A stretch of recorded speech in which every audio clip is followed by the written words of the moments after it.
cette délicieuse soirée. Merci pour ta délicieuse présence. Il n'y a rien de plus doux, Seigneur, que ta présence. Et je te rends grâce tout simplement parce que même si on n'est pas conscient, ça ne change rien au fait que tu es là, que tu es présent, que tu es fidèle, que tu es attentif, que tu connais la moindre de nos pensées, le moindre de nos désirs, le moindre de nos besoins.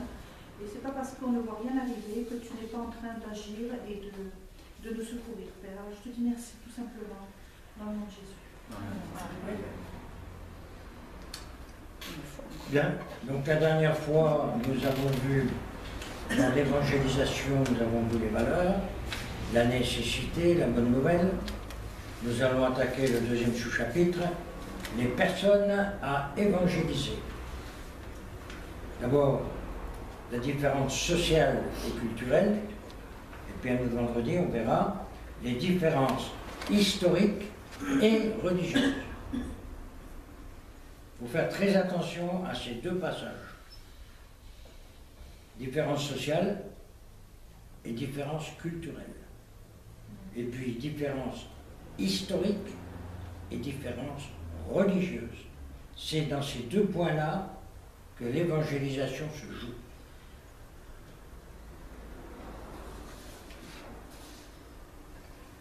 Avoir conscience que nous sommes différents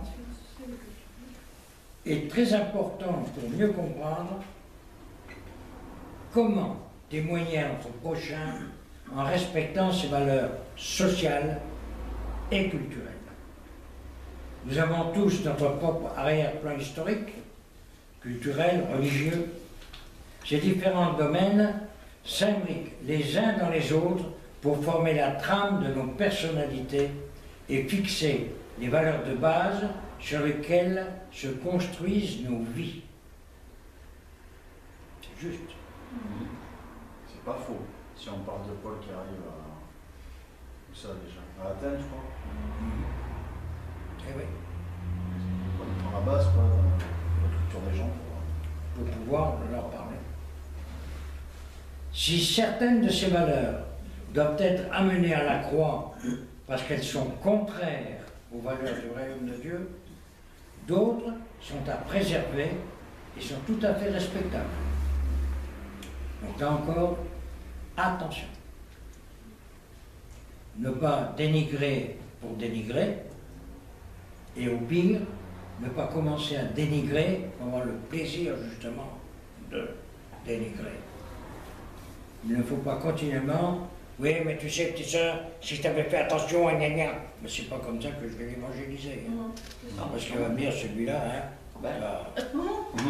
Il ira voir plus loin. Et puis il y a des choses qui sont parfois intéressantes de garder. Il y a de la tradition, il y a par exemple, je ne sais pas, moi je vais prendre n'importe quelle idée, le fait d'aller jouer au boule avec des amis, ça n'a rien de contraire à quoi que ce soit. On peut jouer au boule, on peut rire, on peut s'amuser. Oui, mais attention, comment l'autre fait, comment il s'y prend. Et ça, c'est important. Parce que bien souvent, on échoue pour une raison très simple, c'est qu'on a pris la personne qu'on rencontre à contre-courant des faits. Et après, quand la porte est fermée, elle est fermée. Jésus n'est pas allé systématiquement à l'encontre des valeurs sociales et culturelles de ses contemporains. Par contre, il n'hésite pas à s'opposer aux coutumes qui sont le fruit du péché, quitte à s'opposer aux chefs religieux. On va lire donc Jean 7, de 21 à 24. C'est qui le livre? C'est toi. Jésus leur répondit, j'ai fait une heure et vous êtes tous étonnés. Moïse vous a donné la circoncision, non qu'elle vienne de Moïse, car elle vient des patriarches, et vous circoncisez un homme le jour du sabbat. Si un homme reçoit la circoncision le jour du sabbat, afin que la loi de Moïse ne soit pas violée, pourquoi vous héritez-vous contre moi de ce que j'ai guéri un homme tout entier le jour du sabbat? Ne jugez pas selon l'apparence, mais jugez selon la justice. Alors les différences sociales, L'évangile est pour tous. Il est un et universel. Le message du salut ne doit pas être chargé en fonction des classes sociales, ou même changé en fonction des classes sociales. Il n'y a pas d'évangile pour les pauvres et un autre pour les riches. D'accord? Ça, ce serait l'évangile à deux vitesses. Ce n'est pas celui que nous connaissons dans nos Bibles. Quel que soit le niveau intellectuel des gens, leur cœur a besoin du même amour que Dieu donne à chacune de ses créatures. Nous devons tenir compte du fait que certaines formes d'évangélisation seront plus adaptées pour atteindre des ouvriers, alors que d'autres seront plus à même d'apprendre des cadres ou des responsables de la société. Il est certain que si je commence à dire nous allons faire de l'orthodoxie, le gars qui est chez Renault, il va dire attends, de quoi que tu me poses. Oh, tu te fais pas à ça. Moi, je me fierais pas à ça parce qu'il y a des gens, ils se cultivent, ils aiment ça. Donc, ils en savent des fois plus que nous. Parfois tu vas attaquer un sujet sur quelque chose, sur un point, et puis, suivant tu es, de quel côté tu es, ça passe ou ça passe pas. Voilà, ça c'est d'accord. Parce que si tu vas dans la haute société, hein, on a connu des bons, où il ne fallait surtout pas parler du reste du peuple. La plèbe. À la plèbe. Ah oui, non, mais attends, ça va loin. Ça va loin. Je ne vais pas raconter ma vie, mais je peux te dire que ça va très très loin. Par exemple, nous pouvons plus facilement rencontrer des gens du peuple sur la place publique en allant avec une guitare, entre autres, et davantage des cadres dans un rendez-vous d'amis. C'est bien rare si on peut contacter le président directeur général d'une grande société. Oui, ça c'est bon. Sur le marché aux puces, et quoique. Ça dépend. C'est pas parce qu'il est PDG qu'il n'a pas le droit de faire les puces. C'est un problème de caractère. Ça. Mais il y a un problème de caractère, comme tu viens de dire. Oh, bah, c'est par exemple, il y a une dame qui est vraiment bien haut placée à la mairie. On la rencontre régulièrement. On faisait notre marche. On faisait notre petite marche sportive à un moment. Et hop, on la croise. Ben, on était en train de faire une distribution d'évangile. Donc, je ne sais plus si elle est repartie avec son évangile ou quoi. Mais de toute façon, bon, elle est croyante. Et l'autre jour, pareil, on était en train d'évangéliser avec Anthony. Pof, pareil, on la croise encore. Donc, une petite carte postale. C'est une recherche. Ah, mais il a déjà trouvé, hein, de toute façon. Il nous faut aller dans le cadre de vie des gens, c'est ce que Jésus faisait. Il prend les lévites, Zaché, l'aveugle de Jéricho, les 10 lépreux, il allait au-devant de ces gens-là sans. C'est sûr qu'aux 10 lépreux, il n'a pas tenu le même discours que lorsqu'il a rencontré Zaché ou les Zaché, pourquoi tu dis Zaché? Pour voir si ça suit. D'accord?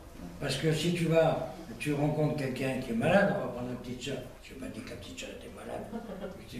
La petite soeur qui a un problème. Hein, et je vais dire, on va pas dire lequel. Et je lui dis, alors, tu sais, ce qu'il faudrait, c'est que tu achètes une voiture de 28 millions. Arrête ton cinéma, là. D'accord? Si je dis à David, attends, il faudrait que tu prennes le sirop Gripsou, là, parce que ça n'a jamais été. Je ne suis pas dans ce rayon. Donc il faut faire attention à ce qu'on dit et à comment on le dit. Et à qui? D'accord? Quand quelqu'un commence à sabrer l'évangile ou n'importe quoi, moi je dis calme, laisse parler, tu y reviendras plus tard. Parce que si les gens commencent à te dire des trucs comme on a entendu, c'est difficile après, on verra dans la deuxième partie, comment on peut contrer ces gens. Nous devons donc rester bien clair sur le fait que Dieu nous regarde toutes et tous à égalité. C'est pas la peine, David, de me dire, ça fait 40 ans que tu es sur les pas du Seigneur et que tu... Ça ne sert à rien du tout, parce que peut-être qu'il a dit, elle est là depuis 5 minutes et qu'elle en connaît autant que toi. Tu ne sais pas. Donc faire attention à ça. Mais savoir en même temps que le monde a créé des échelles de valeur. Ça, c'est le monde.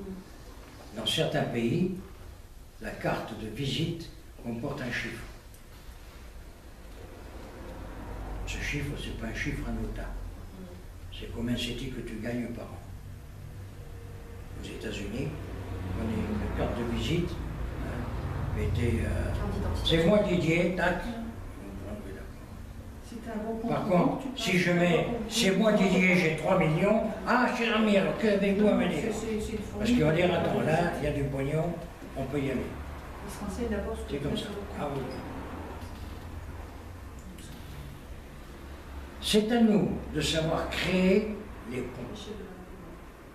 Quand les gens se convertissent, nous devons leur apprendre à briser les barrières sociales pour vivre ensemble comme frères et sœurs, nés du même Père et rachetés par le même sacrifice qui ne fait exception de personne. Pas la peine donc de dire, ouais, mais toi, tu viens d'un pays où que c'est que... Par contre, évitons de dire au maximum, ouais, mais, comme on dit en métropole, le bougnoul. Le bougnoul, si tu savais qui était bougnoul et qui ne l'est pas, ça expliquerait bien des choses, et il y a bien des Français qui finiraient par se taire sur le terme. Mais nous ne sommes pas là pour expliquer ce que... Nous devons aider chacun à témoigner dans le cadre social où Dieu l'a appelé, afin de gagner son entourage au Seigneur. Si tu joues au foot, eh ben, parle-en dans le milieu du foot. Si tu joues au ping-pong, parle-en dans le jeu de ping-pong. Et puis si tu joues à rien, ben, parle-en à ta voisine ou à ton voisin. Nous allons donc lire le psaume 49, de 1 à 3. Alors, au chef des chantres des fils de Corée, écoutez ceci, vous tous, peuple. Prêtez l'oreille, vous tous, habitants du monde, petits et grands, riches et pauvres. Ma bouche va faire entendre des paroles sages, et mon cœur a des pensées pleines de sens. Je prête l'oreille aux sentences qui me sont inspirées. Pauvre, j'ouvre mon chant au son de la harpe. C'est tout. Oh, je suis le plus loin que Ah oui, mais ça continue après. Dans Philippiens 4, 12 et 13. Je sais vivre dans l'humiliation et je sais vivre dans l'abondance. En tout et partout. Et j'ai appris à être rassasié et à avoir faim, à être dans l'abondance et à être dans la disette. Je puis tout par celui qui me fortifie. C'est marqué dans l'humiliation, c'est pas marqué dans l'humilité. C'est l'humiliation. La vache. Et oui, si on a installé le vin, si on a insulté le maître, ne t'attends pas pour qu'on te fasse des pourritures. Bien au contraire. C'est Jésus qui l'a dit, c'est pour moi. C'est 1 Corinthiens. C'est pour ça, quand j'ai quelqu'un qui me rabroue, des fois, il me rabroué dans ton travail, bon, bah, tu dis rien, tu confies la personne au Seigneur. Voilà. Oui, puis ça fait drôle la différence avec l'abondance. Oui. Je vivre dans l'humiliation comme dans l'abondance. Comme dans l'abondance. Pour moi, c'est pas un paramètre qui est forcément opposé. Non, mais c'est pas opposé. Tu peux être humilié, tu peux être humilié dans quelque chose, et alors que tu es dans l'abondance. Ben moi, je le comprends comme si, dans l'humiliation, par exemple, les SDF, ils sont dans l'humiliation. Ouais. Ah oui, et puis ils sont pas dans l'abondance. Oui, d'accord. Oui, oui. Oui, d'accord. Ah, comme il dit après, plus loin, l'abondance et la disette. Alors après, ça dépend des SDF, parce que moi, j'ai connu, c'était leur choix. Oui, oui. Ah, ben c'est ça. Oui. Quand j'étais gamin, j'en fréquentais un, et puis il me disait ah, de toute façon, leur RMI, parce que c'était ça. Il disait moi, leur RMI, de toute façon, moi, je ne veux même pas. Je dis moi, c'est mon choix de vie, c'est comme ça. Et puis voilà. Sœurs de la Sorbonne. Il quittait son cours et il allait dormir sous les ponts à côté de Notre-Dame. Ah ben, Diogène vivait bien dans un tonneau. Lui, il est Diogène. pas- Je ne connais pas. C'est un philosophe. un philosophe Je connais pas. de l'Antiquité. Il habitait dans un tonneau. Parce Il que avait bu le vin. c'était le type vanité. Alors, les différences culturelles, ça aussi, les valeurs culturelles sont imprégnées des valeurs religieuses, mais il est bon de les considérer en elles-mêmes afin de savoir comment atteindre plus spécifiquement un peuple ou un autre, une ville ou une autre. On ne va pas apporter l'évangile à un juif de la même façon qu'on apporterait l'évangile à un catholique. Pourquoi? On a un exemple chez nous, hein. Le juif, il est bien ancré sur la Torah et surtout sur le Talmud. Ça, c'est, hein. Et puis le catholique, il est beaucoup plus sur Le culturel, Le missel. et le missel. Voilà. C'est comme ça. C'est comme ça. On a fait partie de ces gens-là. C'est pas la peine. Et ça dépend du catholique. Ça dépend du catholique. Il y a des catholiques qui ont ouvert la Bible. C'est comme l'évangélique, hein, l'évangélique il peut être axé sur le pasteur, Ah oui, et la Bible. Ouais, pas besoin, le pasteur il a dit pour Il moi a tous les dit dimanches. Exactement. Deux villes proches peuvent avoir un patrimoine culturel différent. La manière de vivre des gens du Nord diffère de celle des gens du Sud. Nous le savons. Oui, on a mis entre parenthèses, savon de Marseille. Le savon. Non, la blague était trop grosse. Donc nous le savons, Voilà. mais il faut en tenir compte afin d'adapter notre approche de l'autre. Ça finit de rire, oui. Mais quoi? Ça fait rire? Quand quelqu'un n'est pas respecté dans sa culture, il aura tendance à se renfermer sur lui-même et à protéger ses valeurs dans lesquelles il se trouve en sécurité. C'est l'insécurité ou la sensation d'insécurité qui empêche les gens d'avancer. Quand l'on a voilà, l'inconnu et voilà. Quand on a été habitué à marcher en dehors des clous, ça va tout seul. Mais il y en a combien qui osent? Nous devons comprendre cela et laisser la personne trouver en Christ sa sécurité. C'est l'Évangile qui peut nous aider à dépasser les différences culturelles. Élargissons nos cœurs les uns aux autres et demandons au Saint-Esprit le discernement pour ne pas condamner notre frère lorsque ses valeurs culturelles sont différentes des nôtres. Je répète ça parce que c'est important. Élargissons nos cœurs les uns aux autres et demandons au Saint-Esprit le discernement pour ne pas condamner notre frère lorsque ses valeurs culturelles sont différentes des nôtres. C'est comme quand tu as une sœur d'origine algérienne ou quoi qui fait des you-you. Ah oui. On trouve ça super. Et là, ils font qu'est-ce qui se passe là? On est où là? Ben ouais, c'est sa façon d'exprimer sa joie devant le Seigneur. Ouais. Ça peut surprendre, C'est pas si évident que ça de faire le yo-yo. J'arrive pas. non? Tu ne veux pas? Je yo-yote pas. Bien sûr, lorsqu'une valeur culturelle s'oppose à la Bible ou nous en détourne, il faut l'abandonner et entrer dans la culture du royaume de Dieu. Et c'est ça que je te disais, dans ce que tu veux faire, je te disais, fais attention où tu mets les pieds. Non, mais je vais tranquille, tu vois. Tu offres des fleurs aux gens, voilà, de la part de l'Église, et puis tu pries qu'ils reçoivent ça de la part du Seigneur. Tu vois que, voilà. Nous allons finir par une lecture, 1 Corinthiens 9, de 19 à 22. Alors, car bien que je sois libre à l'égard de tous, je me suis rendu le serviteur de tous, afin de gagner le plus grand nombre. Avec les Juifs, j'ai été comme Juif, afin de gagner les Juifs.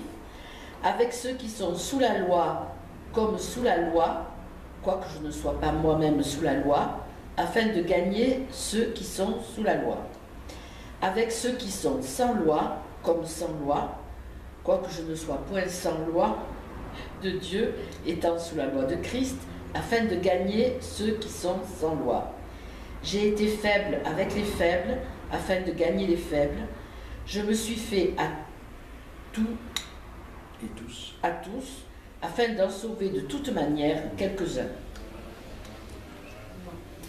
Après, je crois que par exemple Jésus, des fois, il était dans la provocation, mais parce que avec le peuple juif, on peut se permettre de les bousculer. Parce que ouais, je pense que c'est leur culture en fait. Et c'est comme ça que par exemple Jésus, à un moment, je pense qu'il a fait exprès de faire en sorte que bon, voilà, les autres ils se rendent compte que ses disciples ils ne se lavent pas les mains avant de manger, ce genre de choses. Comme ça, les chefs religieux juifs peuvent aller le voir et lui dire ouais, mais comment ça se fait que. Et puis lui leur dire bah oui, mais vous nettoyez l'extérieur, mais l'intérieur il est plein de rapines, etc. Et je pense que comme ça, quand il en a bousculé certains, c'est ce qui fait qu'il y a un chef de la synagogue qui est allé le voir après pour sa fille qui était malade, ou encore un autre qui allait le voir de nuit en cachette, parce qu'ils ont été bousculés quelque part, et du coup interpellés, ça les a réveillés.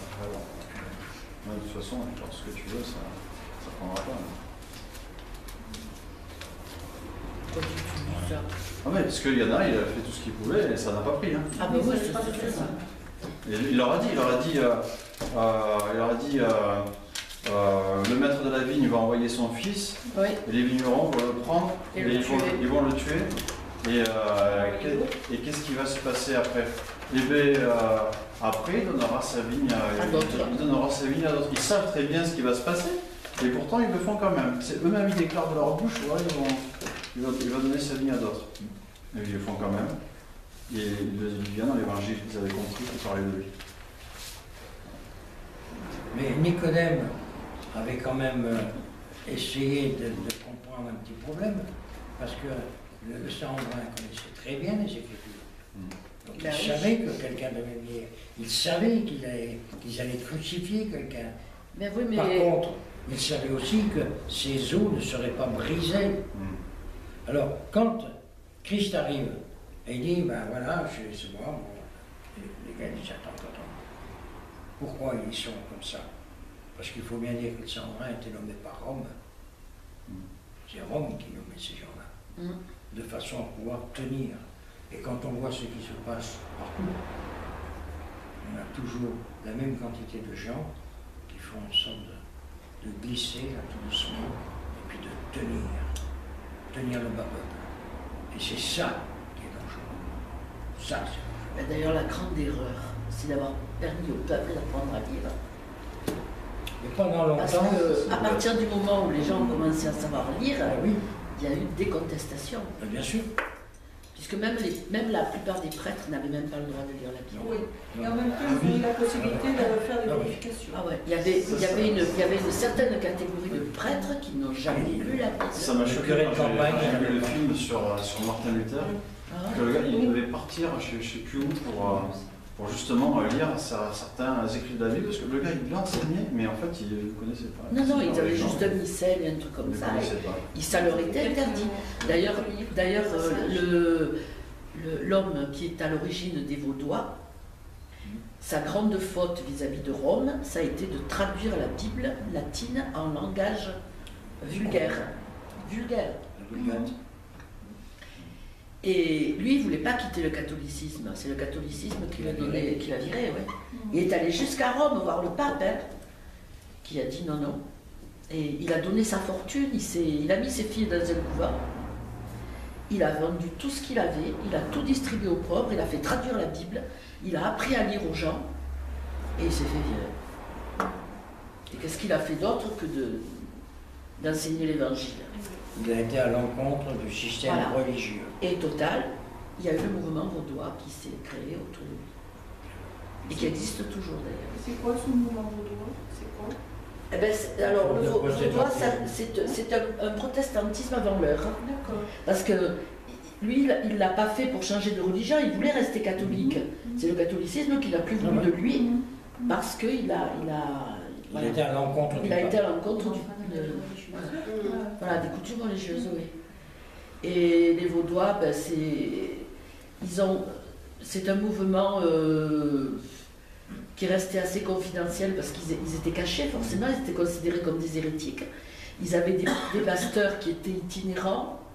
Ils se sont beaucoup installés dans le Midi, dans le Luberon, dans les Alpes, et je crois qu'il y en a encore pas mal en Italie. Et je crois qu'il y en a en Amérique du Sud, des communautés vaudoises. Et c'est plutôt de là que tu disais que vient l'expression faire l'école buissonnière. Parce que les gens ils quittaient les écoles. Ils ont été massacrés. Il y a eu de grands massacres et de grandes persécutions. Non, ça ne sont pas des Huguenots. Hein, après, ils se sont ralliés à Calvin, je crois, après, voilà, quand il y a eu les mouvements protestants. Non, mais les Huguenots, c'est pour l'histoire de l'école buissonnière. Ah oui, l'école buissonnière, c'est plus récent. Ils faisaient l'école dans les buissons. Oui, non, là c'était. Il y a eu de grandes. D'ailleurs, il y a des villages qui ont été des villages martyrs encore en Provence, dans le Luberon, où tu peux visiter les ruines. Je ne me rappelle plus le nom, hein, parce que. En fait, ce sont des villages. Et le château, il y a le château de. Je sais plus, enfin bref. Il a été construit par des Vaudois. Pas parce qu'ils étaient Vaudois, mais parce que c'était des ouvriers qui habitaient la région. Et quand la noblesse, la dame noble a fait reconstruire son château qui était en ruine, elle a utilisé les Vaudois qui étaient là, elle les a protégés le plus qu'elle a pu. Mais enfin, il y a eu un moment où... À Pamiers, non, ils pas vaudois, ils ont payé cher. Hein. Mais à Pamiers, on a visité un château cathare. Ils sont restés, je ne sais plus combien, 2 mois ou 3 mois, ah oui, mais c'était encerclés. Ah oui, le château, il faut monter. Il faut monter. Hein. Oui, c'est là où le nonce apostolique a dit brûlez-les tous, Dieu reconnaîtra les frères et les siens. C'est terrible ça. L'Inquisition. C'est terrible l'Inquisition. Ben, pas plus satanique. Ils ont été massacrés pareil, comme pareil. Ouais. Et il y a la cour, le Parlement d'Aix a été monstrueux là. Après cette introduction, donc très intéressant.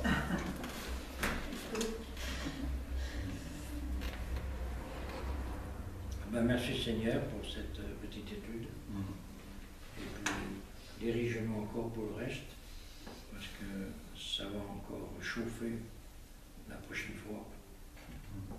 Tu vas nous mettre sur la route de ce qu'il y a à penser, à réagir, et comme tu l'as dit dans tes paroles, tant que ce n'est pas à l'encontre